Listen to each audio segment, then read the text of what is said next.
Bismillahirrahmanirrahim.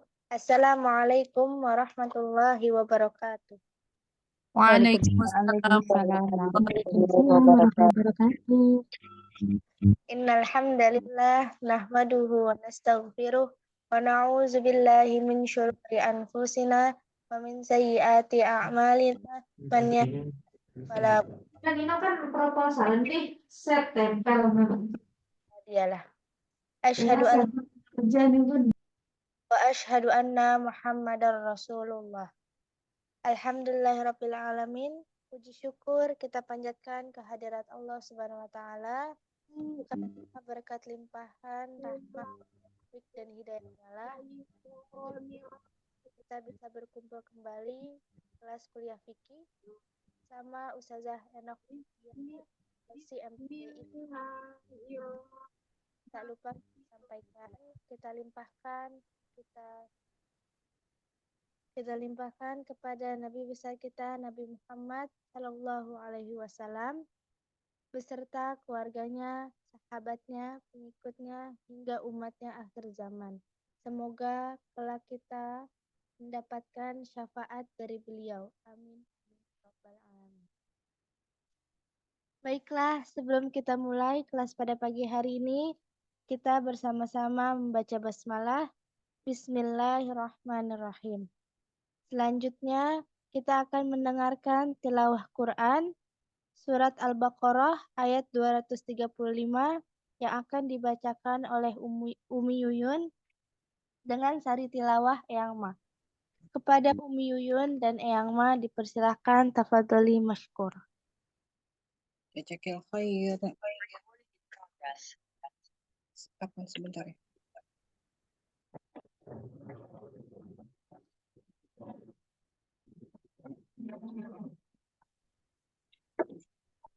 Assalamualaikum warahmatullahi wabarakatuh.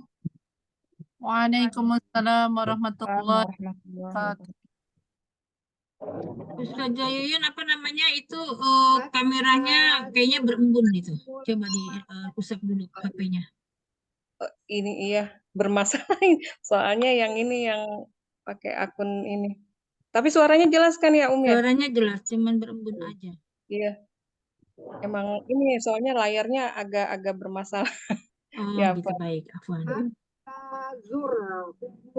A'udzu billahi minasyaitonir rajim. Bismillahirrahmanirrahim.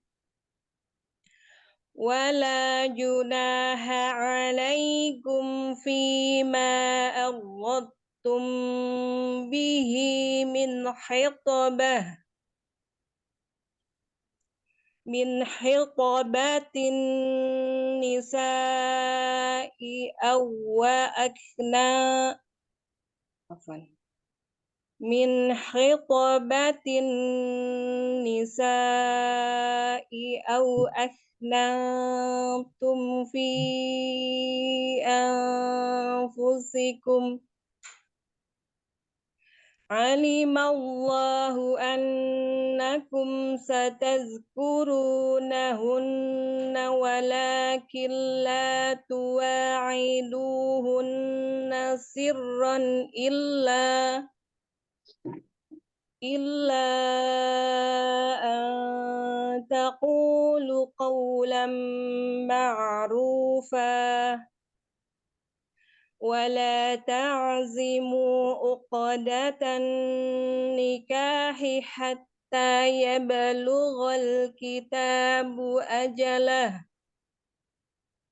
wa'lamu annallaha ya'lamu ma fi anfusikum fahzaruh wa'lamu annallaha ghafurur halim. Shadaqallahul azim. Bismillah. Dengan menyebut nama Allah yang Maha Pengasih lagi Maha Penyayang. Tidak ada dosa bagimu atas kata sindiran untuk meminang perempuan-perempuan atau keinginan menikah yang kamu sembunyikan dalam hati. Allah mengetahui bahwa kamu akan menyebut-nyebut mereka.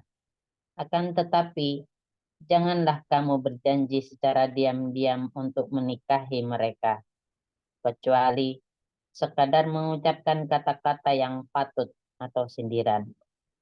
Jangan pula lah kamu menetapkan akad nikah sebelum berakhirnya masa iddah. Ketahuilah bahwa Allah mengetahui apa yang ada dalam hatimu. Maka takutlah kepadanya. Ketahuilah bahwa Allah Maha Pengampun lagi Maha Penyayang. Maha benar Allah dengan segala firman. Assalamualaikum warahmatullahi wabarakatuh. Waalaikumsalam. Waalaikumsalam warahmatullahi wabarakatuh.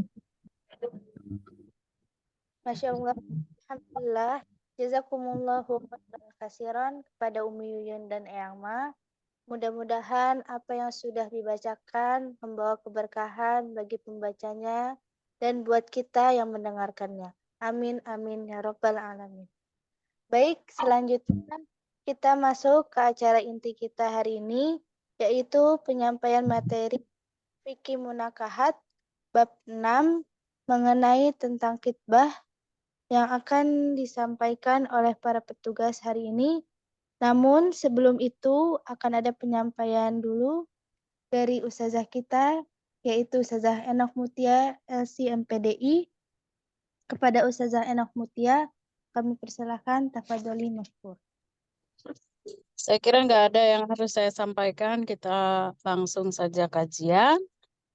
Mudah-mudahan berkah hari ini ya. Kita jadi lanjutkan. Semua aja ya. Bab 6 khitbah. Yang pertama A, pengertian.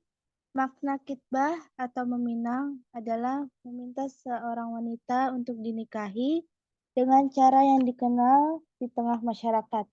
Tentu saja pinangan itu tidak semata-mata ditujukan kepada si gadis tanpa sepengetahuan ayahnya yang menjadi wali. Sebab pada hakikatnya ketika berniat untuk menikahi seorang gadis, maka gadis itu tergantung dari ayahnya. Ayahnya lah yang menerima pinangan itu atau tidak, dan ayahnya pula yang nantinya akan menikahkan anak gadisnya itu dengan calon suaminya.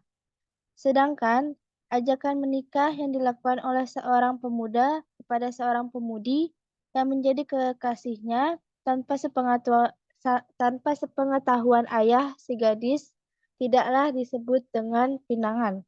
Sebab si gadis sangat bergantung kepada ayahnya. Hak untuk menikahkan anak gadis memang terdapat pada ayahnya, sehingga tidak dibenarkan seorang gadis menerima ajakan menikah dari siapapun tanpa sepengetahuan ayahnya. Meminang adalah muqaddimah dari sebuah pernikahan, sebuah tindakan yang telah disyariatkan Allah Subhanahu wa Ta'ala sebelum dilakukan pengikatan akad nikah agar masing-masing pihak bisa mengenal satu sama lain. Selain itu agar kehidupan pernikahan itu dilandasi atas basirah yang jelas. Dengan berbagai pertimbangan, Islam menganjurkan untuk merahasiakan meminangan dan hanya boleh dibicarakan dalam batas keluarga saja tanpa mengibarkan bendera atau mengadakan upacara tabuhan genderang dan lain-lain keramaian. Rasulullah SAW telah bersabda, "A'linu an-nakahu." Dari Amir bin Abdullah bin Az-Zubair dari Nikahu. Kalau di bawah tasdid itu berarti kasroh. An-nakah. An-nikahu. Baik. Dari Amir bin Abdullah bin Az-Zubair dari ayahnya radhiyallahu anhu bahwa Rasulullah SAW bersabda, umumkanlah pernikahan. Hadis riwayat Ahmad dan disahihkan Al-Hakim. Dari Ummu Salamah radhiyallahu anhu berkata bahwa Rasulullah SAW bersabda, kumandangkanlah pernikahan dan rahasiakanlah peminangan. Tindakan ini tidak lain adalah demi mencegah dan memelihara kehormatan, nama baik dan perasaan hati wanita. Khawatir peminangan yang sudah diramaikan itu tiba-tiba batal karena satu dan lain hal.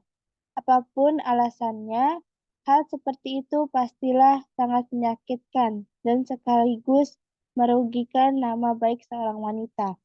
Bisa jadi orang lain akan ragu-ragu meminangnya, karena peminangan yang pertama telah mengundurkan diri, sehingga bisa menimbulkan tanda tanya di hati para calon peminang lainnya. Apakah wanita ini memiliki cacat atau punya masalah lainnya?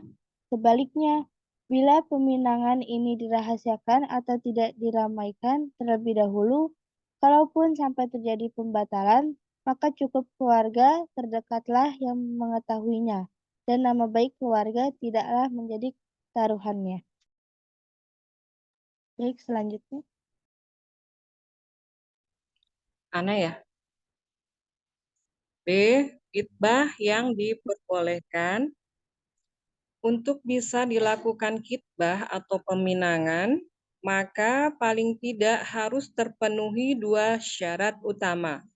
Pertama adalah wanita itu terbebas dari segala mawani, pencegah, dari sebuah pernikahan. Misalnya bahwa wanita itu sedang menjadi istri seseorang, atau wanita itu sudah dicerai atau ditinggal mati suaminya, namun masih dalam bentuk masa iddah.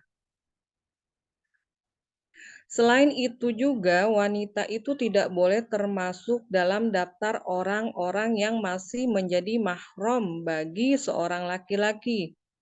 Maka di dalam Islam tidak dikenal adanya seorang laki-laki meminang adiknya sendiri atau ibunya sendiri atau bibinya sendiri.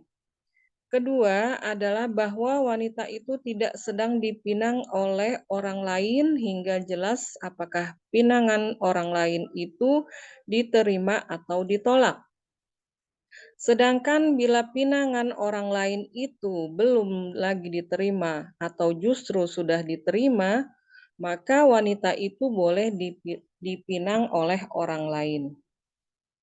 Dalam hal ini Allah Subhanahu wa taala berfirman, "Wala junaha 'alaikum fima arradtum bihi min khitabatin nisa au aknantum fi anfusikum alimallahu annakum satadhkurunahunna walakin la tuwa'iduhunna sirra illa an taqulu qawlan ma'rufa wa la ta'zimu uqdatan nikahi hatta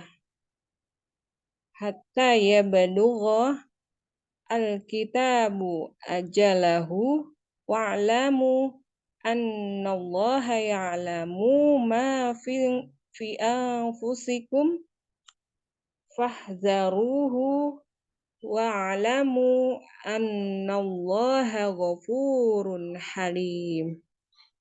Dan jika ada dosa bagi kamu meminang wanita-wanita itu dengan sindiran atau kamu menyembunyikan dalam hatimu, Allah mengetahui bahwa kamu akan menyebut-nyebut mereka.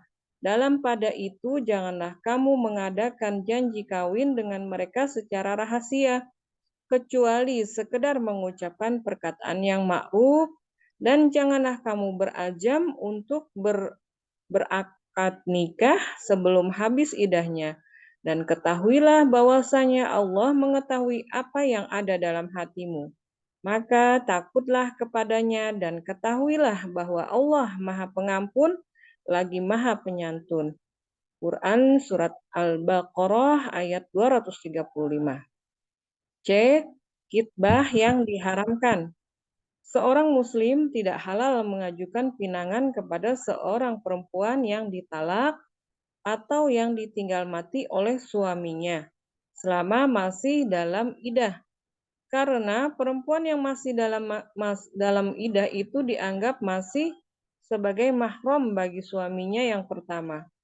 Oleh karena itu tidak boleh dilanggar. Akan tetapi untuk istri yang ditinggal mati oleh suaminya boleh diberikan suatu pengertian selama dia masih dalam iddah. Dengan suatu sindiran, bukan dengan terang-terangan, bahwa si laki-laki tersebut ada keinginan untuk meminangnya. Ya, berganti. Oh iya, Tafadholi. Yang Ma. Ya, firman Allah, wala wala junaha alaikum fima aradtum bihi min hitobah hitobatin hitobatin na hitobatin nisa,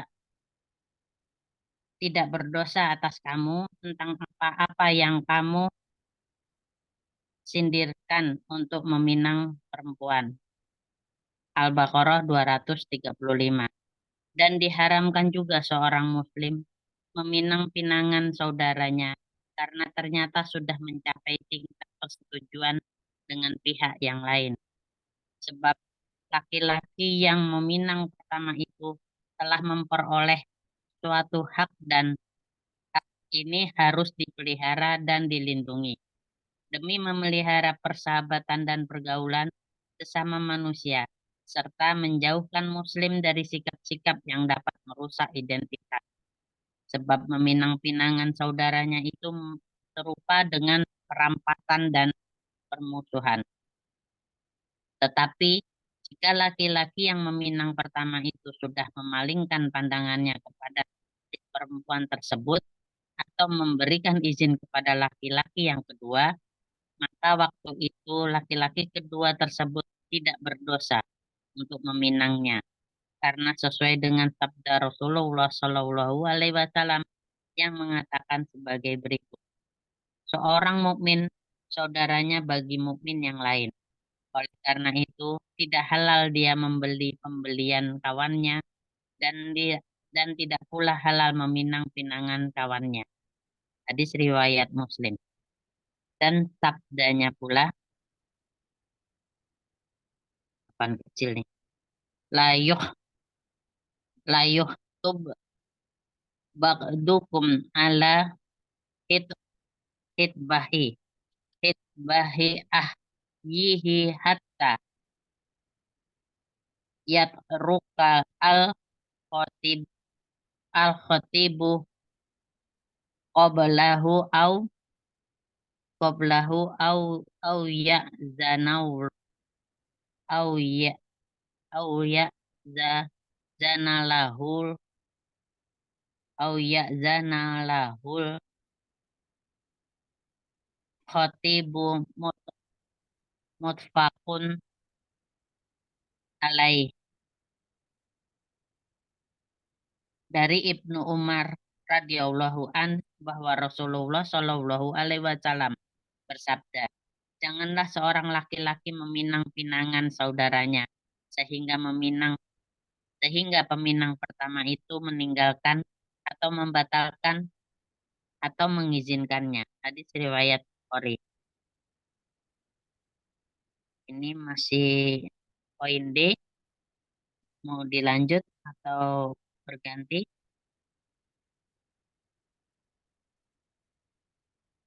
Umi masih ada D sama E, sama mau dibaca Ya, bagaimana? berganti Eyang. Siap, silahkan Umi Ica. Putih Ica. Yes, baik. Yang D, melihat wanita yang akan dikitbah. Islam menyunahkan bagi laki-laki yang ingin meminang seorang untuk melihat secara tegas itu secara langsung. Sesuatu dilakukan bukan dengan niat untuk menikahi merupakan hal yang terlarang sebelumnya. Hal ini dimaksudkan agar agar tidak kecewa, hati calon suami itu yakin bahwa calon istrinya tidak mempunyai cacat yang dapat menimbulkan rasa kecewa. Menurut riwayat, pernah seorang laki-laki meminang seorang wanita Ansor, maka Rasulullah SAW bertanya, "Apakah kamu sudah melihatnya?" "Belum," jawabnya. Maka dengan tegas Rasulullah SAW berkata, "Pergilah kamu melihatnya, karena di mata orang Ansor ada sesuatu." Hadis riwayat Muslim. 2. Untuk memperkokoh niat, untuk mengukuhkan keinginan untuk melakukan peminangan dan menghilangkan perasaan ragu yang mengusik. Dalam hal ini Rasulullah SAW bersabda, dari Mughirah bin Syu'bah bahwa dia datang kepada Rasulullah SAW dan memberitahukannya bahwa dirinya telah meminang seorang wanita. Maka nasihat Rasulullah SAW adalah, lihatlah dia, karena hal itu bisa melanggengkan pernikahan antara kalian. Hadis riwayat An-Nasa'i Tirmizi. Dan tentu saja seorang wanita yang akan dipinang pun punya hak yang sama untuk melihat calon suaminya itu. Namun bukan berarti bila dibolehkan melihat calon pasangan adalah boleh melihat semua tubuhnya satu persatu. Hanya wajah dan tapak tangan saja yang boleh dilihat. Sedangkan yang tidak diperkenankan. Kepada laki-laki yang diperkenankan untuk melihat wajah seorang wanita secara lebih seksama, lebih dari melihat wajah wanita pada umumnya, dengan harapan bisa membangkitkan minatnya untuk menikahinya. Namun, bila seorang wanita secara terbuka akan dilihat atau diperiksa fisiknya, pastilah dia akan merasa malu dan tidak percaya diri. Karena itu, maka teknik yang bisa dilakukan adalah melihat tanpa sepengetahuan wanita itu. Hal ini juga berfungsi untuk menjaga perasaan wanita. Apalagi bahwa tahap melihat masih belum lagi menjadi keputusan akhir sebuah ketetapan pernikahan. Sehingga kalaulah calon suami kurang menerima kondisi fisiknya, maka wanita itu tidak merasa telah dilepaskan. Karena itulah dianjurkan untuk melihat wanita yang akan dikitbah dengan tanpa sepengetahuan wanita yang bersangkutan. Baik, bergantian. Hubungan laki-laki dan wanita yang dipinangnya. Meski sudah dipinang dan sebentar lagi akan menjadi suami istri, namun hubungan kedua pasangan itu tidak ada bedanya dengan orang asing atau aznabi, sebab sama sekali belum ada ikatan nikah. Maka tidak ada satupun kebolehan yang diberikan selain dari boleh melihatnya saat pertama kali. Menentukan pilihan untuk meminang, namun hal itu tidak diperkenankan untuk dilakukan terus-menerus dan pada setiap kesempatan. Semua larangan yang berlaku pada orang asing juga berlaku pada mereka berdua. Tidak diperkenankan berduaan atau berkhalwat. Kalaulah akan mengerjakan hal-hal yang terkait dengan acara pernikahan, maka harus ditemani dengan mahramnya. Mereka tidak diperkenankan jalan-jalan berdua untuk belanja keperluan pernikahan.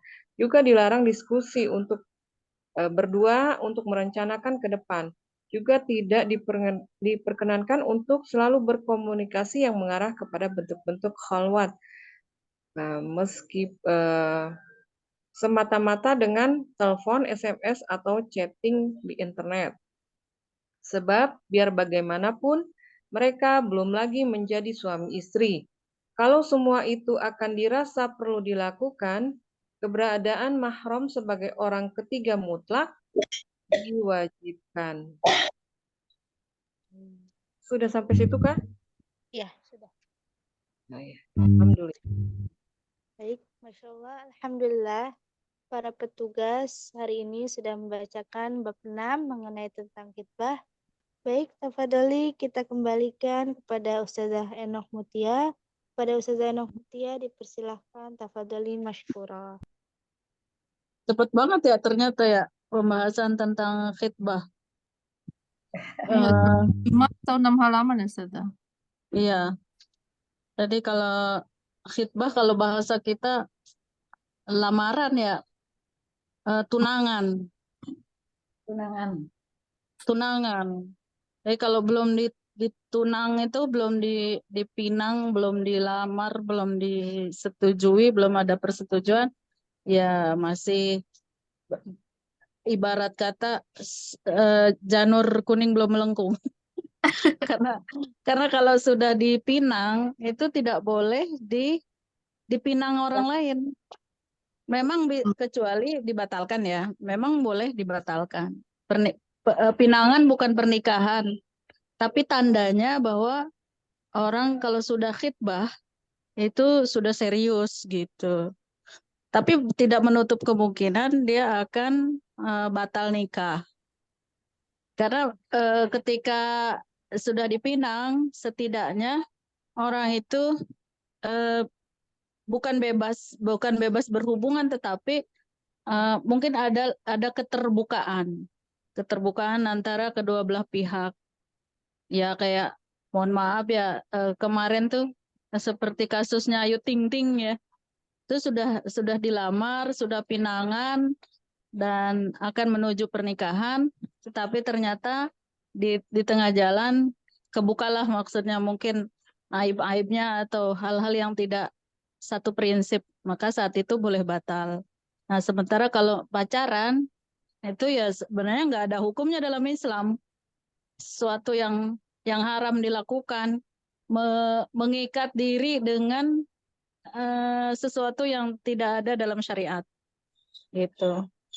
Ya ibaratnya berteman saja sebenarnya, cuman bahasanya mungkin lain ya. Bahasa kita itu pacaran tuh kayak nggak boleh pacaran lagi sama yang lain, tapi pada kenyataannya kan nggak ada ikatan, itu secara hukum nggak bisa nggak bisa sebagai landasan pacar itu nggak boleh dipacari orang lain.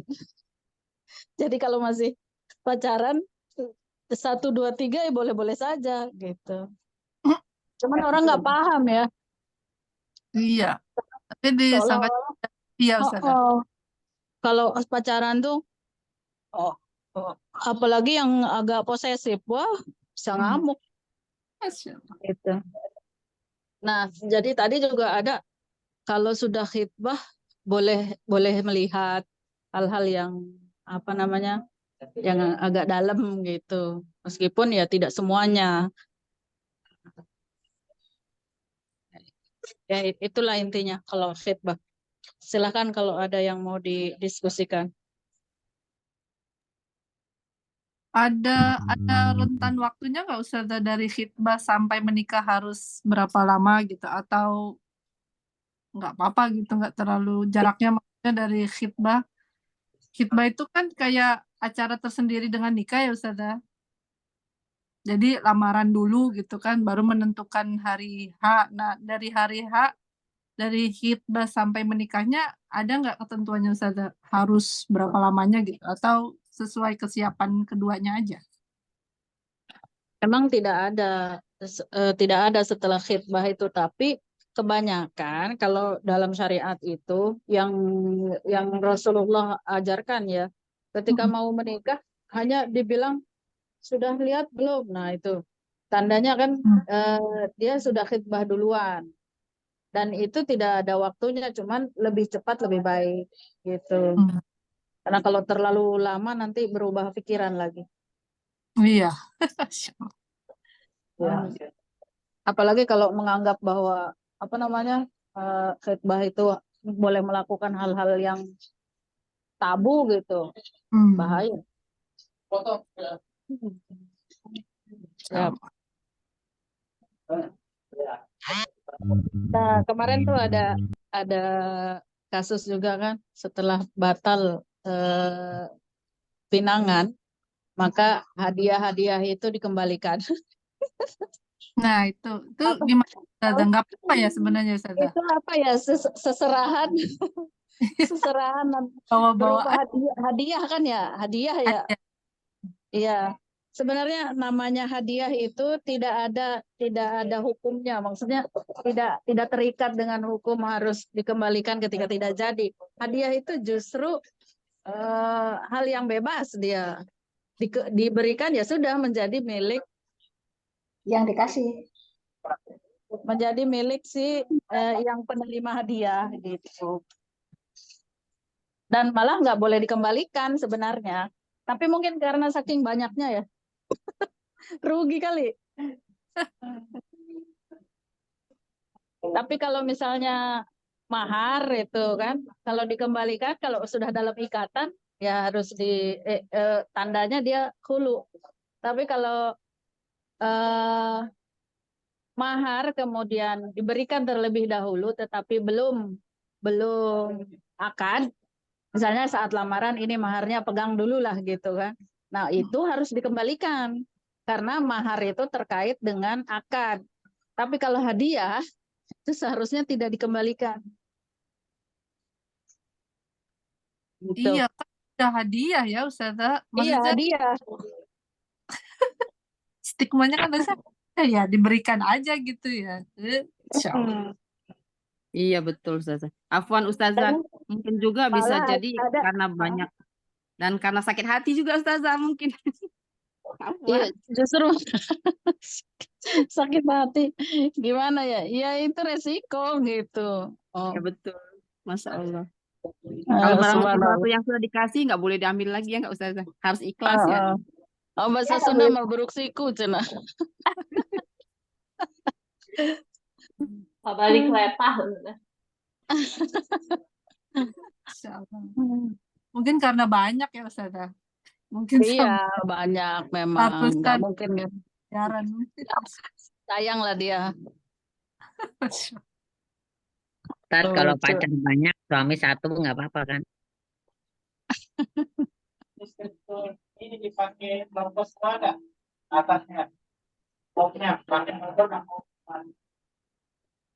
Saja. Gimana? Gimana yang? Kalau pacarnya banyak, tapi suaminya satu gitu. Setelah jadi suami jadi satu. Dulu yang banyak itu kan milih kita mau yang mana. Iya boleh. Iya yang mah. Setelah milih ya udah lepas. Asal tidak melakukan hal-hal yang di luar syariat kan nggak masalah. Enggak, cuman kan pilihannya orang tua jatuhnya di A, ya udah ikut orang tua. Iya makanya tadi pacar itu nggak ada hukumnya lah ibaratnya. Mau 2, 3 nggak apa-apa. Tapi kalau khitbah nggak boleh. Itu kalau haknya sudah di dia, khitbah. gitu. Biasanya perempuan dipilih. Perempuan nunggu ya. Tapi kalau banyak yang datang ya milih juga. Iya semuanya ngelamar, nah kan bingung minta yang mana. Laris manis rupanya. Ngelamar kemudian diketahui oleh keluarga, diterima. Nah itu tandanya sudah di khitbah atau sudah dipinang, ditunang. Tapi kalau meskipun ngomong sama orang tua, belum milih. Ini pacar saya gitu ya, itu belum sah menjadi hak milik. Aisel hak milik. Iya Ustazah. Ya. Lanjutin aja kan enggak? Ya berarti sebenarnya dekat dengan siapapun boleh. Yang penting yang udah di khitbah siapa gitu Ustazah. Iya. Pokoknya kalau sudah kata-kata khitbah, saya lamar, saya terima gitu. Itu khitbah namanya. Meskipun tanpa acara ya. Iya, meskipun tanpa acara yang belum Iya, akad. Maksudnya udah datang misalnya yang lagi tunangan. ke orang tua perempuan, terus bilang, ini saya mau serius dengan anak bapak gitu. Oh, saya terserah anak saya. Nah, ya udah itu namanya udah khitbah. Nggak boleh orang lain datang. Apalagi cewek menerima yang lain nggak boleh. Jadi Maksudnya harus kerja. kalau misalnya ada lagi yang datang lagi ke orang tuanya, kan orang tuanya yang harus nerima kan tadi bilang kan ya. Iya. Nah, datang lagi satu lagi ke orang tuanya, oh maaf, anak saya sudah di khitbah atau sudah dipinang pacarnya si A misalnya. Ya sudah. Nah kalau tunggu aja kalau mereka nggak jadi baru lamar lagi.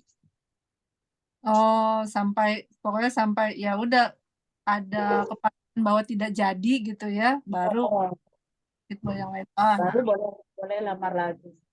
Terus saja khitbah itu berarti ngelamar kan? Lamar. Ngelamar. Tunangan gitu maksudnya. Iya tunangan.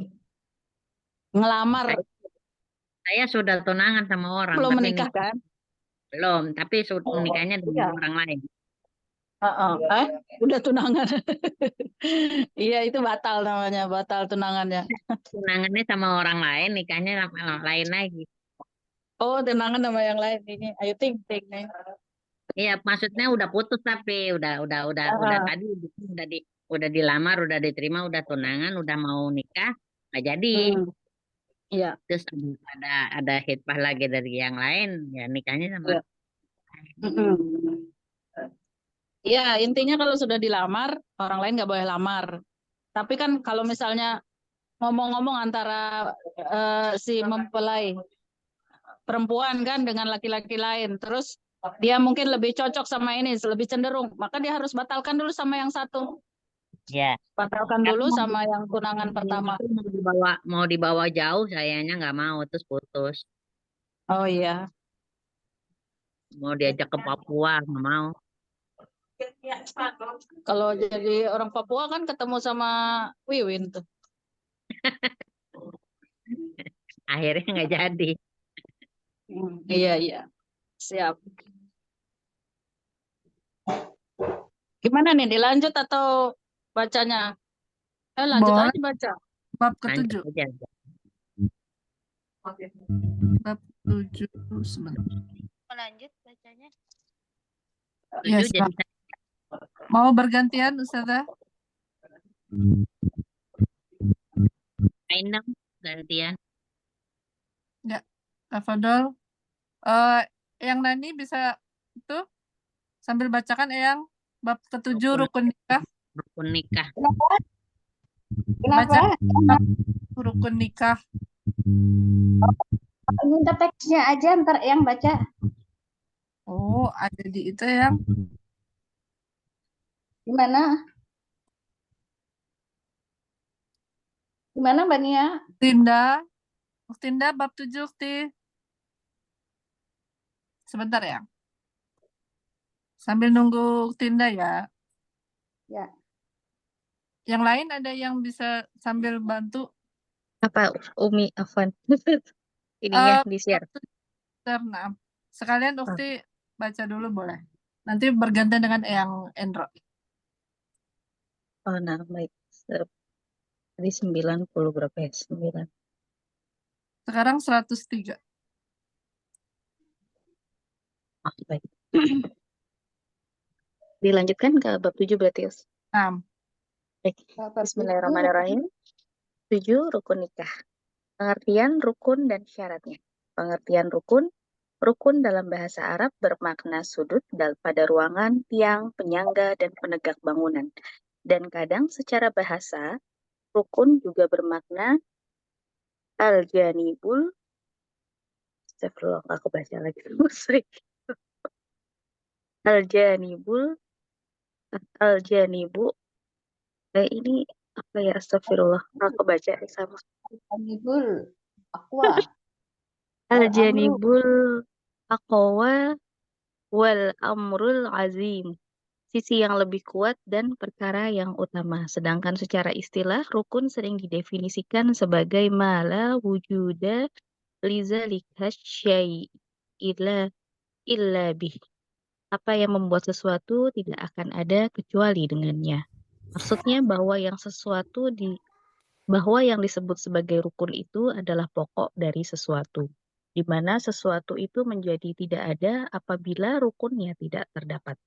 Maka yang dimaksud dengan rukun nikah adalah bagian-bagian utama dalam suatu akad nikah, yang apabila bagian utama itu tidak terdapat, maka pernikahan itu menjadi tidak sah. 2. Pengertian syarat. Sedangkan bergantian dengan yang silakan. baik. Apa tuh? 2. Pengertian syarat. Sedangkan pengertian Umi Yuyun. Gantiannya sama Eyang dulu. Eyang Endro. Ya. Pengertian 2, pengertian syarat.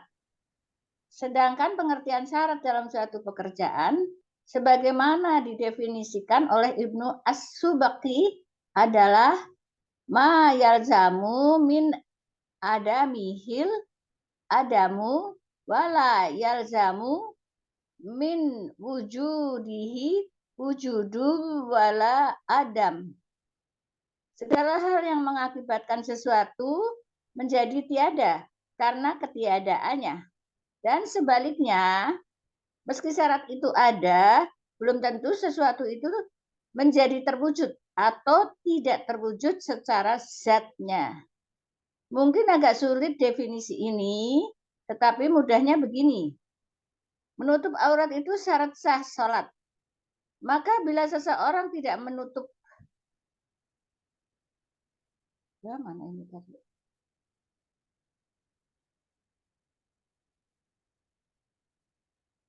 Mana tadi yang saya baca nih?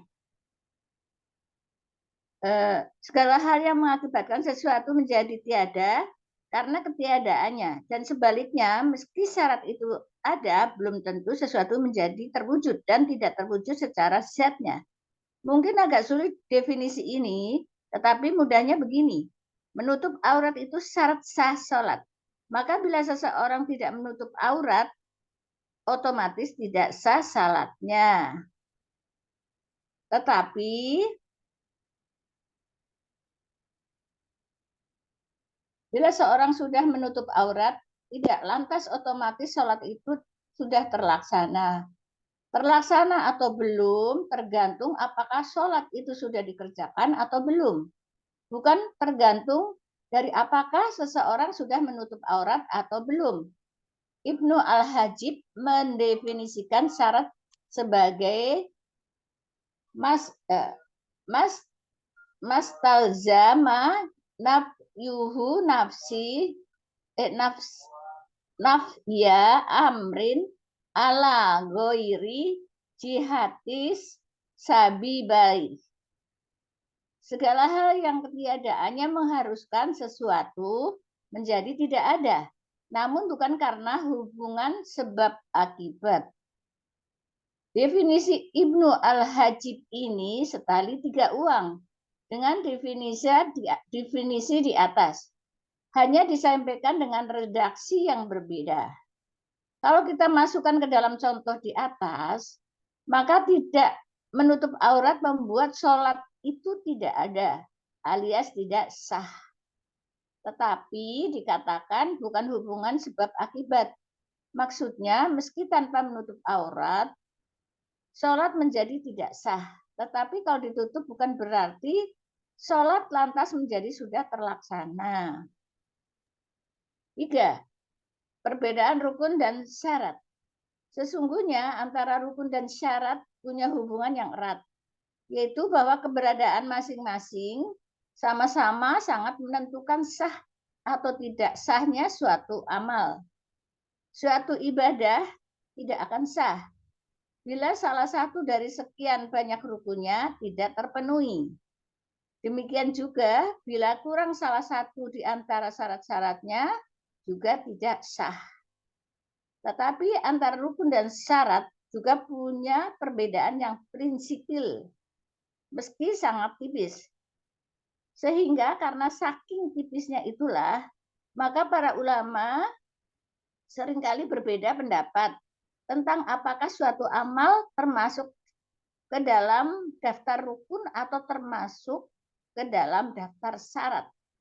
Perbedaan yang asasi antara rukun dan syarat adalah bahwa rukun itu masuk dan berada di dalam ritual ibadah itu sendiri. Sedangkan syarat tidak masuk ke dalam ritual ibadah. Posisinya ada sebelum ibadah itu dilakukan. Contoh sederhananya adalah menutup aurat sebagai syarat sah sholat yang harus sudah dikerjakan sebelum sholat. Orang harus sudah menutup aurat sebelum sholat dilaksanakan. Tidak ada cerita pakai sarung sambil sujud atau membaca doa kunut. Pakai sarung itu dikerjakan sebelum sholat dan itu adalah syarat sah sholat. Sedangkan rukun posisinya ada di dalam ibadah itu. Misalnya membaca surat Al-Fatihah adalah rukun dan dikerjakannya di dalam sholat, bukan sebelumnya. Ya, gantian ya. Ya. Umi Ami bisa bantu? Kalau tidak ada berarti Umi Yuyun lagi. Umi Yuyun, tafadhol Umi. B. Rukun. Namun ketika menyebutkan hal-hal apa saja yang termasuk rukun dan syarat sebuah akad nikah, mereka berbeda pendapat. Tetapi pembicaraan seputar rukun nikah itu tidak akan terlepas dari 4 perkara, yaitu 1. Suami dan istri. Suami dan istri sering juga disebut sebagai az-zaujani, yaitu pasangan calon suami dan istri adalah mahalul akad. Kadang juga disebut sebagai al-aqidani, yaitu pihak-pihak yang terkait pada akad yang dilangsungkan. Keberadaan suami dan istri oleh sebagian besar ulama menjadi rukun dalam sebuah akad nikah, kecuali dalam pendapat Al-Hanafiyah. Namun yang dimaksud dengan keberadaan di sini bukan berarti kehadiran dalam prosesi akad nikah. Yang dimaksud dengan keberadaan di sini adalah bahwa suami dan istri itu telah memenuhi syarat dan ketentuan sebagai calon pasangan suami istri yang sah. Sedangkan kehadiran suami dalam sebuah akad nikah tidak menjadi syarat, karena calon suami boleh diwakilkan akad nikah kepada orang lain yang ditunjuknya dengan memenuhi semua ketentuan dan syaratnya. Demikian juga dengan kehadiran istri, tidak menjadi syarat dalam sebuah akad nikah. Yang penting izin dari pihak calon istri sudah didapat oleh wali yang menikahkan. Jadi dalam syariat Islam, sebuah akad nikah secara fisik mungkin saja tidak dihadiri oleh calon suami dan calon istri. Pihak calon suami boleh mengutus wakilnya untuk menyampaikan qabul, dan pihak calon istri boleh memberitahukan bahwa dirinya telah rela dinikahkan. 2. Wali. Wali adalah ayah kandung calon pengantin perempuan. Pihak yang bertindak sebagai pihak yang melakukan ijab atau mengikrarkan pernikahan. Jumhur ulama seperti mazhab Al-Malikiyah, Asy-Syafi'iyah, dan dilengkapi dengan mazhab Az-Zahiriyah, sepakat untuk menjadikan posisi wali sebagai salah satu rukun dan rukun-rukun sebuah akad nikah, dan bahwa tanpa adanya wali maka sebuah akad pernikahan menjadi tidak sah hukumnya. Sedangkan pendapat yang agak berbeda adalah pendapat Abu Hanifah yang menyebutkan bahwa wali tidak termasuk rukun nikah, melainkan menjadi syarat dalam rukun nikah. Sebenarnya dalam kenyataannya nyaris hampir tidak ada bedanya bila wali tidak dimasukkan ke dalam rukun nikah atau dimasukkan ke dalam syarat nikah. Tetap saja nikah itu tidak sah kalau tidak ada walinya. sebagai syarat sah nikah, sebab yang namanya syarat itu sebagaimana disebutkan di atas, nyaris sama kedudukannya dengan rukun, yaitu bila tidak terpenuhi maka nikah itu tidak sah. Masalah wali ini nanti akan kita bahas lebih dalam pada bab-bab berikutnya. 3. Saksi. Jumhur ulama baik mazhab Al-Hanafiyah, Asy-Syafi'iyah, dan Al-Hanabilah sepakat bahwa yang termasuk rukun di dalam akad nikah adalah adanya saksi-saksi dalam peristiwa akad nikah secara langsung. Dasarnya adalah sabda Rasulullah Shallallahu Alaihi Wasallam berikut ini. La nikaha illa biwali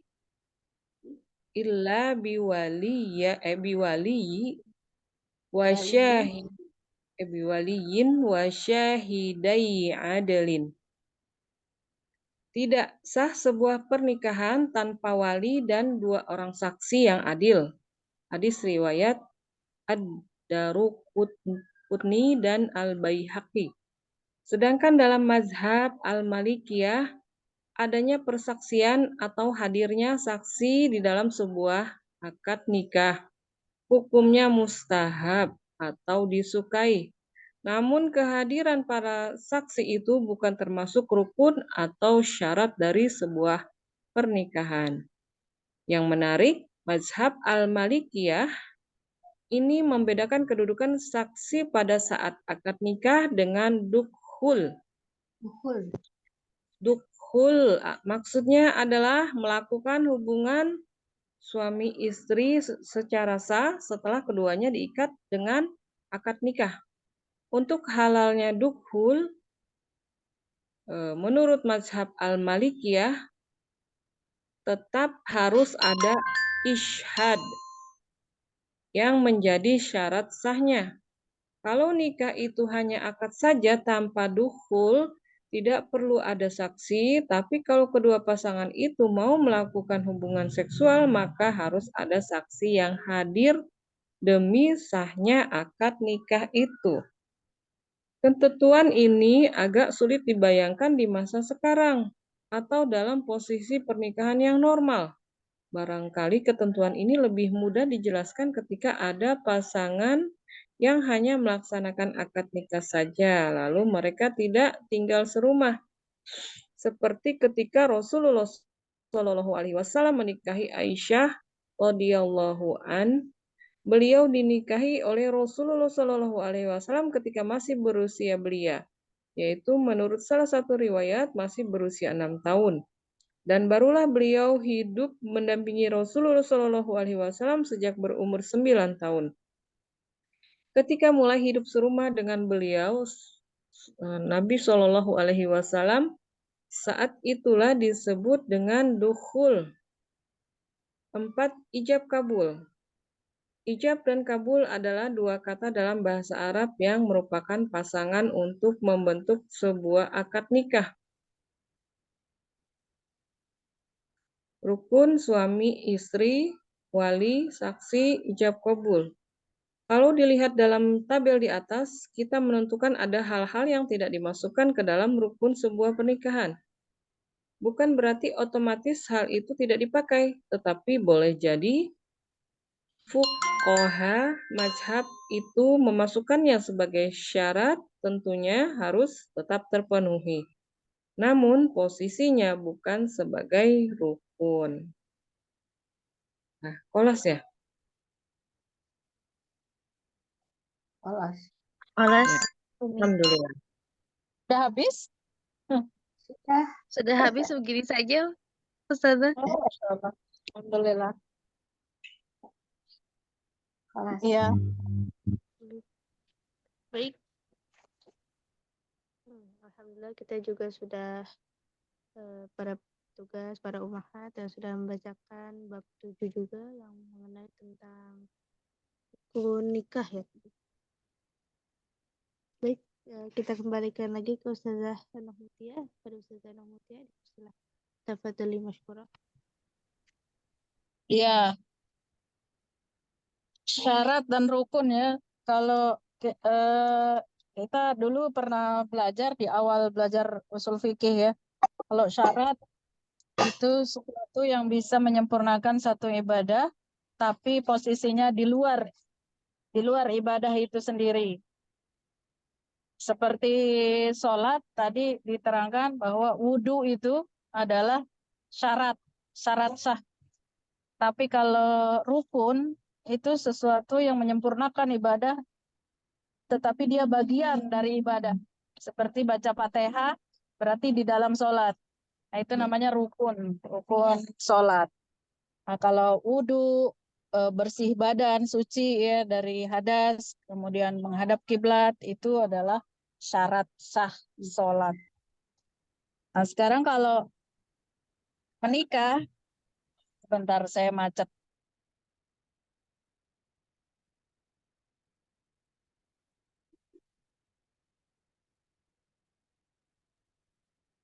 Saya kalau keluar tuh di Lombok nih masih bisa nggak pakai AC. Tapi kalau sudah berisik di luar ya mau nggak mau tutup juga. Kan Lombok masih lumayan lah adem banding Jakarta, Bogor, dan sekitarnya. Baik. Kalau menikah berarti syaratnya di luar prosesi nikah. Kalau rukun berarti dalam prosesi nikah. Ini ternyata antara Hanafi, Maliki, Syafi'i, dan Hambali itu berbeda-beda. Cuman tidak lepas dari 4 hal ya, suami istri, wali, saksi, dan ijab kabul. Ada juga yang memasukkan mahar itu sebagai rukun juga, syarat sah gitu, syarat sah mahar. Tapi di sini nggak ada. Yang pernah saya pelajari mahar itu masuk. Nah, berarti tapi semuanya nih ya tidak lepas dari 4 hal ini. 4 hal ini. Tetapi pada prakteknya memang banyak yang agak rancu di masyarakat, termasuk ijab kabul yang dilakukan oleh bapak biologis. Bapak biologis tapi bukan dalam akad gitu loh. Ngerti ya? Ya, bapak biologis saja bukan yang nikah. Iya, bapak biologis tapi dia sebenarnya tidak ada hak wali. Karena misalnya dia di apa namanya, anak itu jadi di luar akad nikah. Nah, itu banyak juga dilakukan di tengah masyarakat. Dan apa hukum maslahat itu membolehkan itu. Tetapi seharusnya setelah ada usaha-usaha. Kalau memang mentok banget ya nggak apa-apa gitu. Tapi kalau belum ada usaha, sebaiknya ya usaha dulu. Kita bisa saja terjerumus kepada hal-hal yang syubhat sehingga terjerumus juga kepada hal yang haram. Kemudian nikah siri ya. Nikah siri itu kan nggak ada wali. Ini wali menjadi syarat, ada yang menjadi rukun, Imam Syafi'i menjadi rukun. Nggak boleh nikah tanpa wali. Kadang di masyarakat itu terburu-buru. Kadang harus mencari dulu kan. Ini keluarga nggak selalu utuh. Jadi kadang terpisah, orang tuanya entah di mana. Nah, yang perempuan kalau mau menikah harus cari bapaknya. Tapi kadang terburu-buru. Dan kalau misalnya ada keluarga yang seperti itu dan ada anak perempuan, sebaiknya jangan dihalangi untuk tetap terhubung atau berkomunikasi dengan orang tuanya. Orang tua yang betul-betul dalam ikatan pernikahan ya. Artinya dia tidak terhalang untuk menjadi wali. Tapi kalau yang bapak biologis aja dijaga kok, kenapa yang bapak betul-betul resmi dan punya hak secara hukum, kenapa tidak dijaga gitu. Kadang walaupun bagaimanapun seorang bapak itu mungkin tidak bertanggung jawab atau apa, tetapi hak wali itu dia punya. Itu yang harus dijaga di tengah masyarakat. Kalau laki-laki mungkin tidak memerlukan itu. Nah, kalau Imam Hanafi ini yang tadi tidak mensyaratkan hadir, tidak mengharuskan hadir, siapa namanya, suami, mempelai suami, mempelai laki dan mempelai istri, aduh itu bahaya kalau kata saya. Makanya cuma Imam Hanafi aja ini. Mungkin di Saudi karena yang perempuan nggak boleh nampak ya, atau Wahabi ini nggak boleh nampak yang perempuan di tengah-tengah kerumunan laki-laki, ya sudah yang akad antar laki-laki saja. Tapi kalau si mempelai pria juga nggak hadir, gimana? Yang akad siapa? Mempelai pria dengan si wanita. Ini masa yang nikah si A sama si B, yang akad si C sama si D. Nikah dong orang lain yang nikah. Tapi dalam mazhab Hanafi itu boleh. Tapi kalau dalam mazhab yang lain harus malah menjadi rukun adanya si mempelai pria dan mempelai wanita hadir. Ya. Banyak praktek ini dilakukan di Puncak nih, yang dinikahkan oleh apa namanya, penghulu palsu. Jadi seolah-olah si wanita menyerahkan dirinya menyerahkan perwaliannya kepada penghulu itu, yang penghulu itu tidak punya hubungan apa-apa gitu. Kemudian dinikahkan dengan laki-laki dari luar. Bahkan pernikahan itu pun pernikahan kontrak. Nah, ini banyak terjadi di masyarakat. Ini bahaya. Jadi betul-betul harus hadir antara mempelai pria dan mempelai wanita, wali, saksi, lalu ada ijab kabul.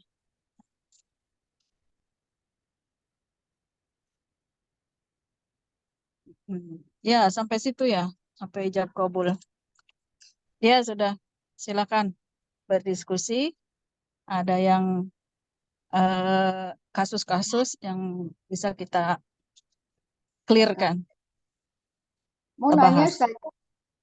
Ustazah mau nanya.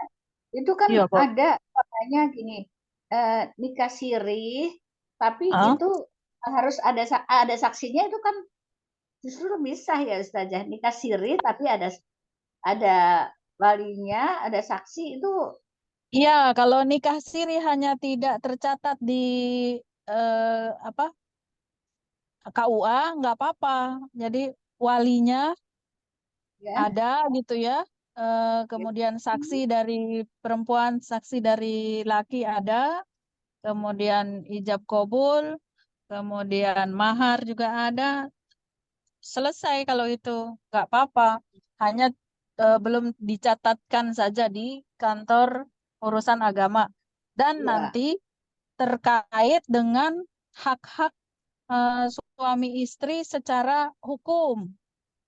Secara hukum. Nanti kalau punya anak, itu kan nggak bisa bikin akte lahir. Akte lahir. Ya. Akte nikah. Ya, akte lahir. Iya, akte lahir. Kalau dia nggak punya, kalau nggak punya kartu keluarga. Kartu keluarga dibuat dengan buku nikah. Oh. Gitu. Iya, saya kemarin kan bikin kartu keluarga baru. Kan fotokopinya bahwa betul ini sudah berkeluarga lagi gitu. Oh, jadi kalau umpamanya berkeluarga lagi, itu harus bikin surat kakak baru lagi gitu Ustazah. Kalau kan gini, umpamanya kan Ustazah sudah cerai. Nah, nikah lagi itu kakaknya harus baru lagi gitu. Iya, saya kan bercerai, ada akte cerainya kan, baru ke Dukcapil untuk memisahkan antara saya dengan suami. Anak-anak ikut siapa gitu? Anak-anak ikut saya semuanya. Jadi saya sebagai kepala keluarga. Nah, begitu saya menikah lagi, kalau syarat menikah kan nggak perlu kartu keluarga, cuman anu aja KTP dan apa itu akte cerai dimasukkan ke KUA. Di KUA dikeluarkan buku nikah. Setelah akad itu dikasih buku nikah, itu saya bawa ke Dukcapil, rubah KTP, awalnya cerai hidup gitu, terus menjadi menikah, rubah kakak. Kakak masuklah suami gitu. Baru lagi kakaknya. Makasih Nah, saja. itu kalau nikah siri tanpa dicatat di KUA, nggak dapat yang begitu. Iya, kakaknya nggak ada ya. Kakaknya nggak ada aja masing-masing, istrinya sendiri, kakaknya, suaminya sendiri. Terus kalau ke hotel nggak bisa nginep bareng, nggak bisa satu kamar. Oh, di hotel itu harus diminta surat nikah, Ustazah. Kalau di apa hotel syariah. Oh, Kalau di hotel syariah biasanya KTP-nya diminta. Saya dulu sama anak saya KTP-nya masing-masing. Sementara saya cerai. Nggak bisa orang. Saya satu kamar.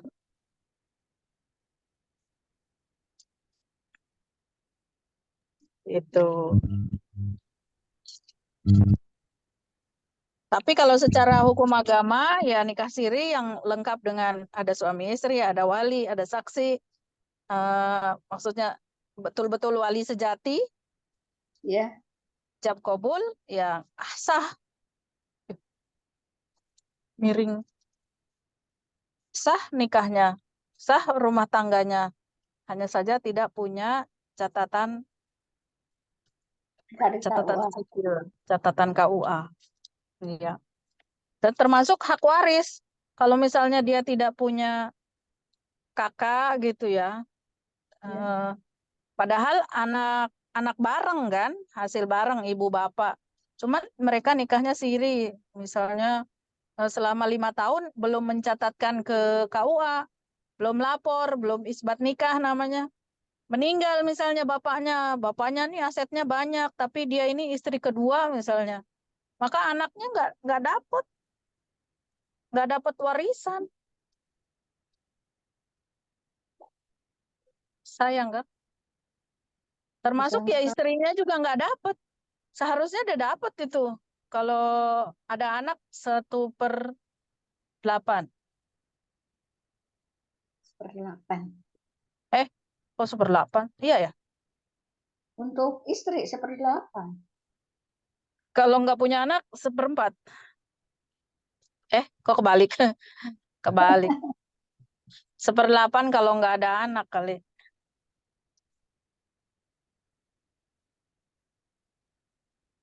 Oh iya betul. Ya. Itu kalau dia nggak mencatatkan pernikahannya ke KUA.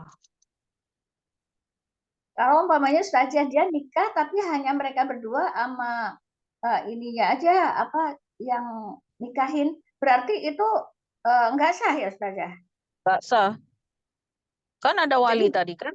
Oh, yang nikahin siapa? Walinya. Nggak ada saksi. Nanti bingung loh.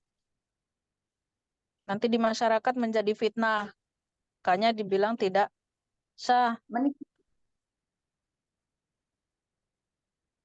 Alinu an nikah tadi kan umumkan pernikahan. Harus diumumkan, termasuk walimah itu ya sunnah. Walimah atau pesta ya, pesta. Pesta itu sunnah. Yang haram itu pesta berlebihan sampai ngutang bang. Nah, itu nggak boleh. Sampai menyulitkan diri sendiri untuk pesta besar-besaran. Kecuali duit sendiri ya nggak apa-apa. Tapi Iya. bahkan dibilang bahwa makanan pengantin itu berkah. Tapi orang sekarang ini lagi balik lagi ya. Setiap kali Iya. kondangan itu macam orang punya utang. Iya, dicatat. Dicatat terus nanti dibayar. Kalau nggak dibayar ditagih. Waktu enggak itu deh, saya enggak. bawakan 1 sapi loh kondangan. Situ mestinya 2 sapi ke saya. Ya, ini seharusnya yang ngundang itu tidak berharap apa-apa. Namanya kita ambil apa namanya keberkahan ya. Makanya tadi itu berbagi makanan saat walimah itu berkah gitu. Kita makan pun berkah, tapi kalau kita makan bebayar, bayar namanya kan. Apalagi sampai ngutangin beras 2 ton misalnya. Nanti kalau saya hajatan lagi, situ kondangan sama persis dengan yang saya berikan. Nah ini keliru kita, salah sudah. Di Jakarta masih ada yang seperti itu, Ustazah. Enggak cuma di Jakarta, di mana-mana itu. Oh. Malah kalau mau apa, ngundang di setiap undangan itu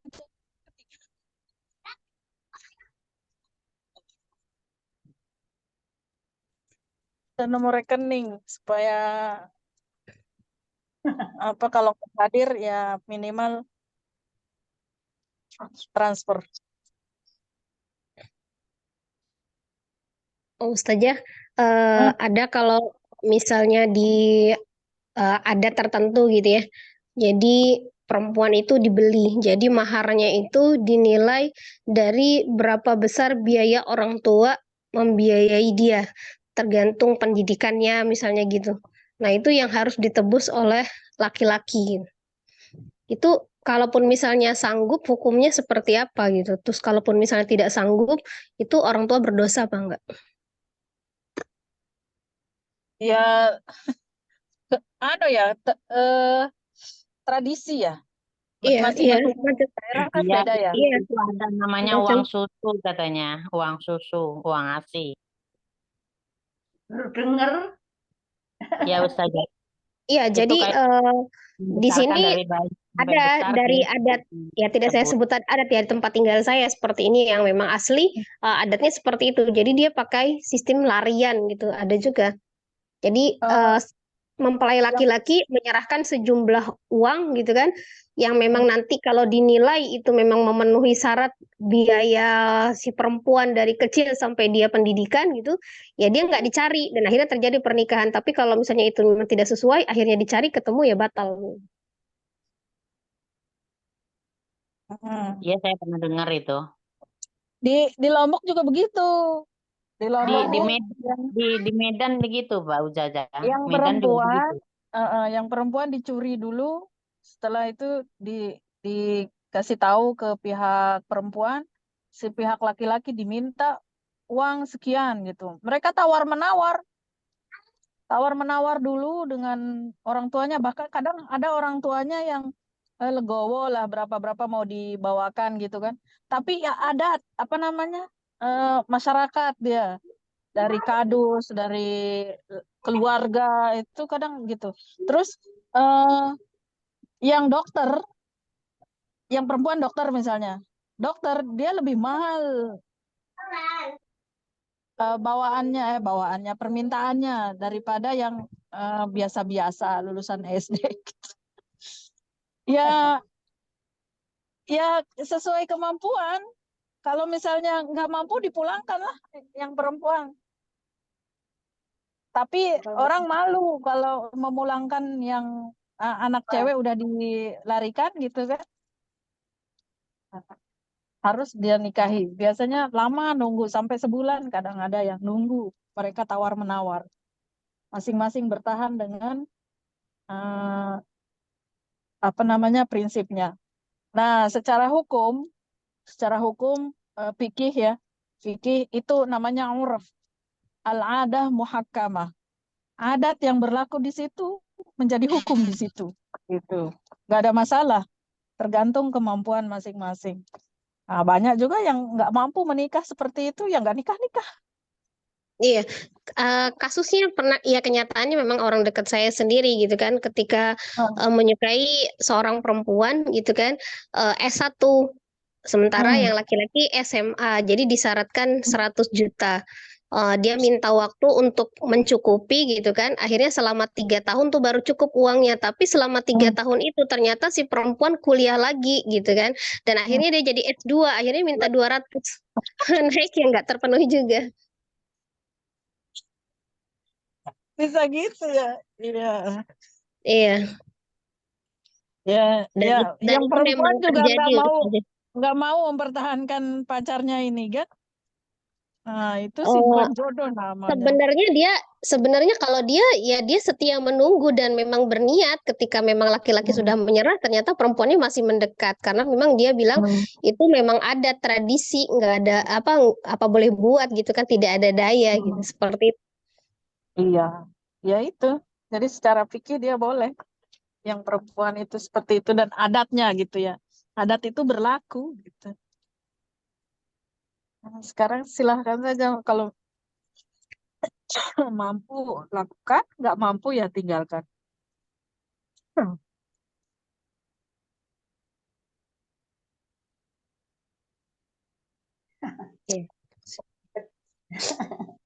Ribet Ustazah.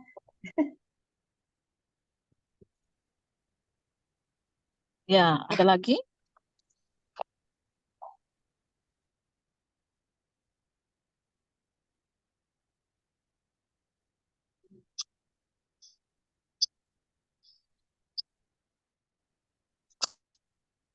Ada lagi, Bunda?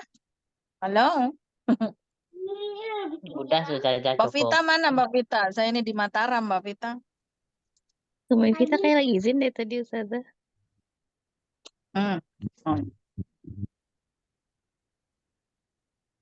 Udah? Ada lagi, sahabat. Apakah ada lagi yang mau berdiskusi atau tanya jawab? Itu yang mau bertanya.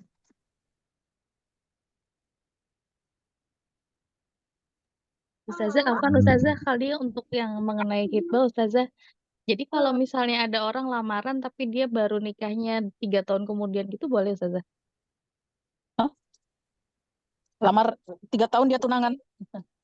Jadi dilamar dulu tapi terus habis itu saya lupa ya kenapa ya, itu ada sepupu saya sih yang begitu. Jadi begitu pas tahun pertama kebetulan kalau nggak salah dari pihak wanitanya orang tuanya sakit, jadi minta dimundurin.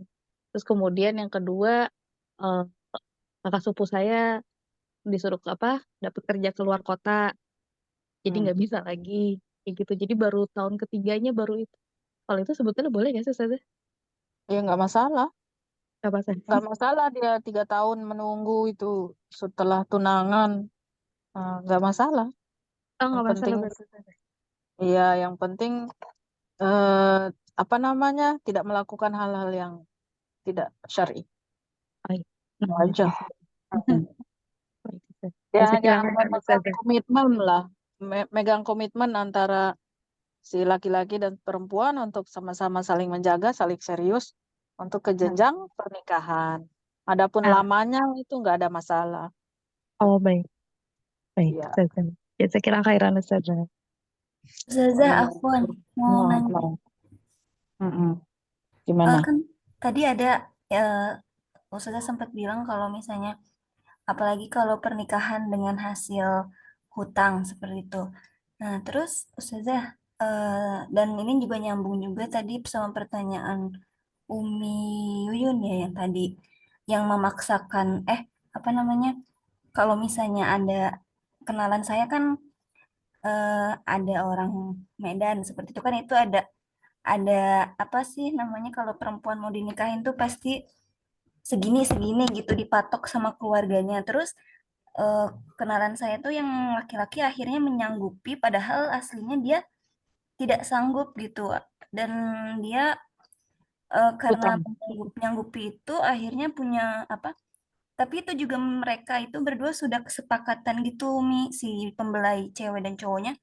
Kayak yaudah ngutang gitu ke bank dengan eh, lumayan gitu ya, hampir 100 jutaan itu khusus untuk ke orang tua si cewek itu. Dan menurut saya juga itu agak terlalu memaksakan ya. Waktu itu juga sempat saya ngobrol sama suami kan kayaknya kok terlalu memaksakan ya sampai sampai segitunya gitu. Cuman kata mereka ya daripada nanti zina mending ngutang dulu deh, orang tua oke udah gitu.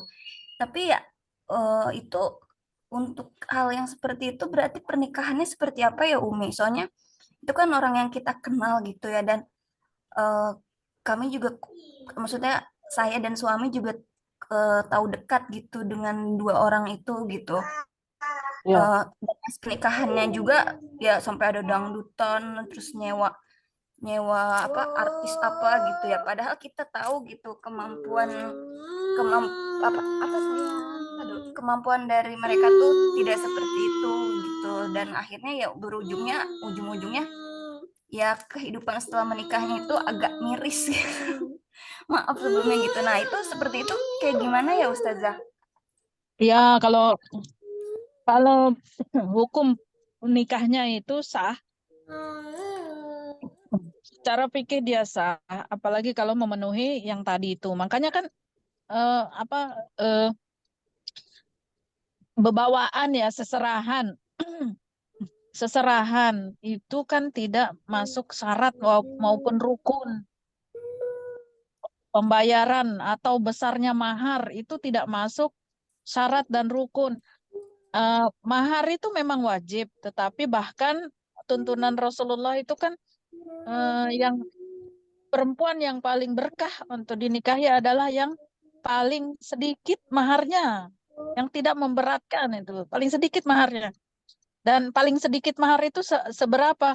Imam Ali mengatakan bahwa walau khotaman min hadid gitu. Meskipun cincin dari besi itu paling sedikit. Nah, yang paling berkah perempuan itu adalah yang hanya cincin dari besi itu. Ibaratnya seperti itulah. Tapi kan nggak mungkin kan. Nah, adapun pesta itu untuk mengumumkan, iklan itu bahasa Arab loh. I'lan, i'linu, iklan itu. Mengumumkan pernikahan memang sunnah. Nah kan nggak ada wajib di situ kan. Adapun dia sampai berutang sampai ratusan juta untuk membayar perwalian ya, diberikan wali oleh perempuan kan harus menyerahkan uang sampai 100 juta, sampai utang ke bank. Nah, itu kan nggak ada dalam syarat rukun pernikahan gitu. Mempersulit diri sendiri. Ya tanggung dewe. Akibatnya tanggung sendiri gitu. Berarti Itulah intinya. Berarti kalau untuk pernikahan sendiri sebenarnya sah aja, cuman ya akadnya sah. Ya pasti nanti ada kejadian yang akan diterima oleh sang pelaku. Iya, pelakunya yang seperti yang berlebihan ya buktinya kan udah kelihatan ngutang ke bank banyak, kemudian semua gaji-gaji ke sana, hasil usaha ke sana, akhirnya hidupnya Masya Allah gitu. Udah terasa. Jadi pernikahan biasa-biasa aja. Apalagi sekarang ini kan mewajibkan adanya penghulu kan. Bahkan kalau perlu di KUA saja udah selesai. Pulang makan-makan sekeluarga, laki perempuan. Udah. Ya Bang ya. Terus ya nikah kamu gitu aja. Oke. Lagi Iya, lagi didampingi sama Noval nih. Oh, Noval lagi pulang Umi. Iya, libur semester kan. Oh, iya. Salam Kak Noval. Kami. Oh, iya.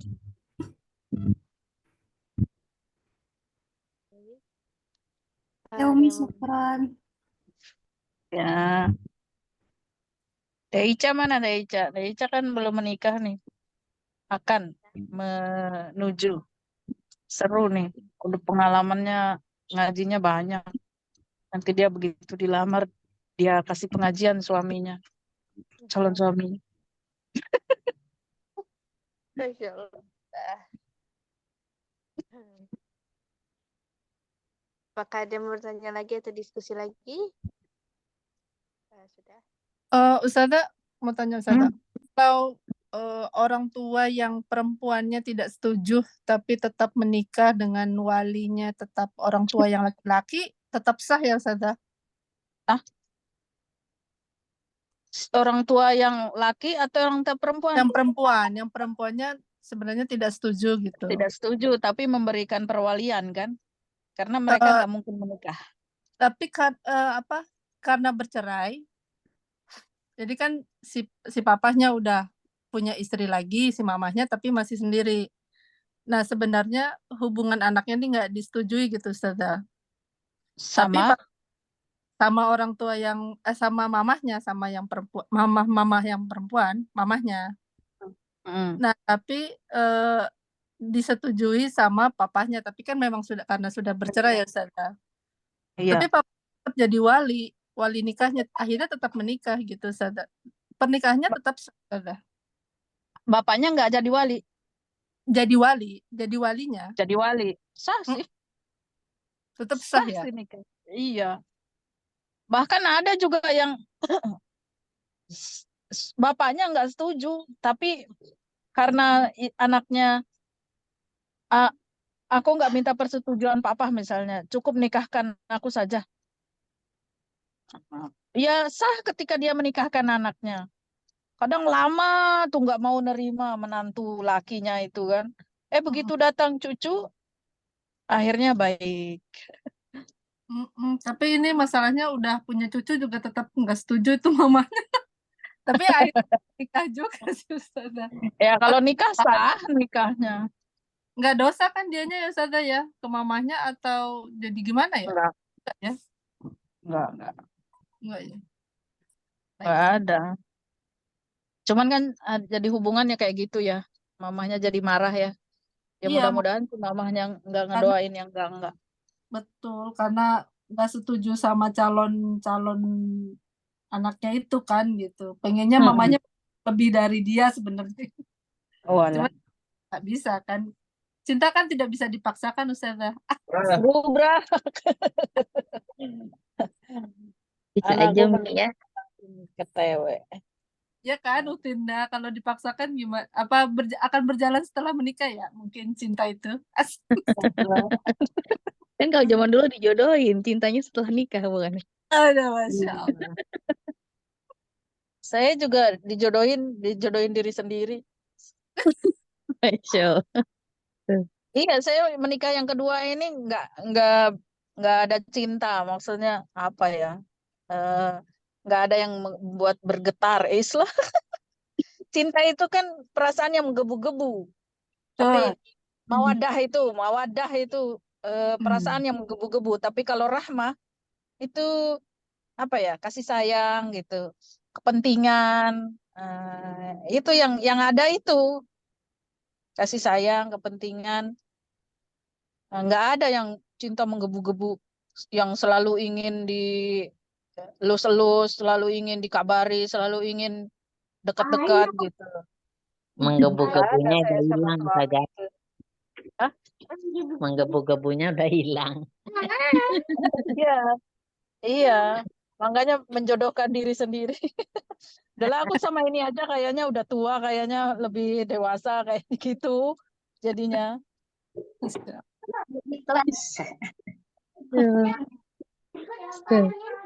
Udah hilang di bawah pacar pertama. Aduh,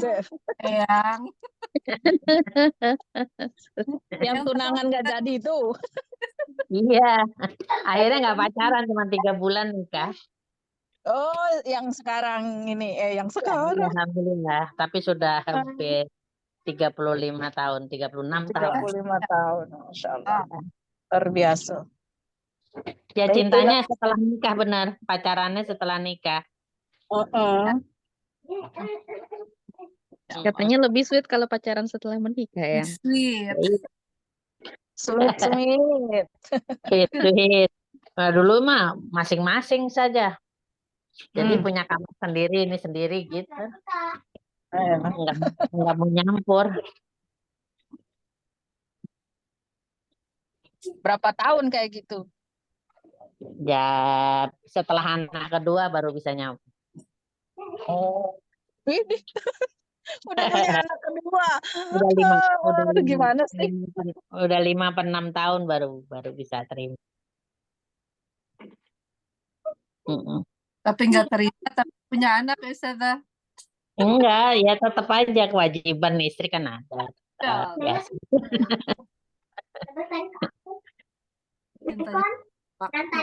Tapi itu senengnya. Teman ngumpul sekamarnya tuh setelah anak ketiga malah. Baru bisa tidur berdua. Tadinya nggak bisa.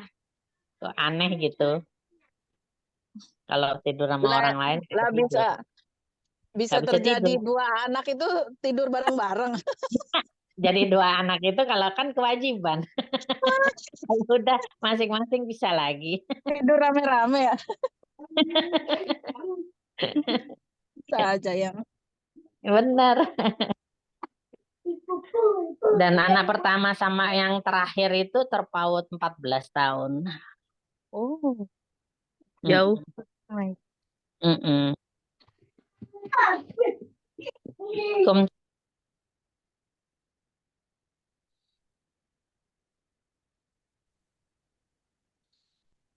Sudah semua sepertinya Ustazah. Sudah keluar semua unek-uneknya sepertinya Ustaz. Nanti pekan depan baru lagi unek-uneknya ya. Betul enggak? Benar. Ya, yang penting keluar unek-unek itu. Jadi ilmu juga masuk. Ya, sampai sini dulu. Silakan dilanjutkan untuk penutupan. Mudah-mudahan sehat selalu. Minggu depan kita jumpa lagi. Amin. Saya mohon maaf. Mungkin kemarin nggak hadir jadinya 1 minggu. Bolong deh. Kadang sayanya sempat. Banyak teman-teman yang nggak sempat. Yang lain sempat, saya nggak sempat. Ya gitulah. Karena rata-rata punya jadwal ngaji. Dan alhamdulillah itu harus disyukuri. Oke? Ya, makasih banyak. Saya mohon maaf ya. Assalamualaikum warahmatullahi wabarakatuh. Waalaikumsalam warahmatullahi wabarakatuh. Sehat selalu Ustazah. Alhamdulillah khair, Ustazah. Alhamdulillah. Daica, kita tutup doa sama Ustazah Neneng. Daica. Assalamualaikum Ustazah. Selamat kajian pada hari ini dan Mahat yang sudah bertugas membacakan materi pada hari ini. Semoga penyampaiannya pada hari ini tentang khitbah dan rukun. Semoga Allah mudahkan buat kita yang pelajari dengan menjadi pembaca materi ataupun yang menyimak saja. Baiklah, kita sudah berada di penghujung acara. Suaranya kecil, Utica. Baiklah, kita sudah berada di penghujung. Selanjutnya pembacaan doa oleh Ustazah Neneng. Kepada Ustazah Neneng, tafadholi masykurah. Assalamualaikum warahmatullahi wabarakatuh. Waalaikumsalam warahmatullahi wabarakatuh. Mari umahat semua, kita tengadahkan tangan bermunajat memohon kepada Allah. Semoga apa yang menjadi niat baik kita terikrar maupun tidak terikrar diijabah oleh Allah Subhanahu wa taala. Amin amin ya rabbal alamin. A'udzu billahi minasy syaithanir rajim. Bismillahirrahmanirrahim. Alhamdulillahi rabbil alamin. Hamda syakirin, hamda na'imin, hamda yu'afi ni'amahu wa yukafi mazidah. Ya Rabbana lakal hamdu kama yanbaghi li jalali wajhikal karimi wa azimi sultanik. Allahumma salli ala sayyidina Muhammad wa ala ali sayyidina Muhammad. Allahumma arham بالقرآن واجعله لنا إماما ونورا وهدى ورحمة اللهم ذكرنا منهم ما نسينا وعلمنا منهم ما جهلنا وارزقنا تلاوته آناء الليل وأطراف النهار واجعله لنا حجة يا رب العالمين. Ya Allah, rahmatilah kami dengan Al-Quran. Jadikan ia pimpinan, cahaya, petunjuk dan rahmat. Ya Allah, ingatkanlah kami apa yang terlupa darinya, dan ajarkanlah apa yang tidak kami ketahui darinya. Dan berikanlah kami rejeki membacanya sepanjang siang dan malam, serta jadikan ia hujah penolong kami. Wahai Allah, Tuhan semesta alam. Rabbana fa'na bima 'allamtana. Rabbi 'allimna alladhi yanfa'una. Rabbi faqihna wa faqih ahlana wa qarabatil lana fi dinina. Tawassalna bita'allumin. Tawassalna bita'limin. Anta razuqanal wasi'ah wa anta razuqanal amanah. Ya Allah, berilah kami manfaat dari apa yang telah Engkau ajarkan pada kami. Ya Allah, berilah kami pengetahuan terhadap apa yang bermanfaat bagi kami. Ya Allah, berilah pemahaman pada kami dan pada keluarga kami, serta para kerabat kami dalam memahami agama. Kami bertawassul dengan belajar. Kami bertawassul dengan mengajar, agar Engkau beri kami rezeki yang luas, dan agar Engkau beri kami rezeki amanah. Rabbana afrigh alaina sabran wa sabbit aqdamana. Ya Allah, curahkanlah kesabaran atas kami, dan teguhkanlah pendirian kami terhadap cobaan dan kebenaran. Ya Allah, berkahilah semua ilmu yang kami dapat selama kegiatan ini, sehingga kami dapat mengamalkan setelah kami bubar dan ke rumah masing-masing, sehingga kami bisa menjadi suri tauladan dalam keluarga, masyarakat, bangsa dan negara. Rabbana atina fid dunya hasanah wa fil akhirati hasanah wa qina azaban nar. Subhana rabbika rabbil izzati amma yasifun wa salamun alal mursalin walhamdulillahi rabbil alamin. Amin ya rabbal alamin. Wassalamualaikum warahmatullahi wabarakatuh. Waalaikumsalam warahmatullahi wabarakatuh. Pada Ustazah Neneng atas bacaan doanya. Semoga Allah kabulkan permohonan kita ini dan berkahkan ilmu yang kita sedang gali saat ini. Demikianlah rangkaian kaji kita hari ini. Kami ucapkan terima kasih kepada para pengisi acara, wabil khusus kepada Ustazah kita, Ustazah Enoch Mutia, si MPDI. Semoga Allah memberikan kesehatan dan keberkahan ilmu selalu, dan apa-apa sudah dan ummahat ini bisa kita jadikan ilmu yang bermanfaat, bisa kita amalkan sehari-hari. Jazakumullah bi ahsanil jazaa. Pemandu acara hari ini, mohon dibukakan pintu maaf bila dalam memandu dari awal hingga akhir bila ada kata-kata yang mari kita tutup kaji kita hari ini dengan mengucapkan hamdalah dan doa kafaratul majlis. Alhamdulillah. Alhamdulillahirabbil alamin. Subhanakallahumma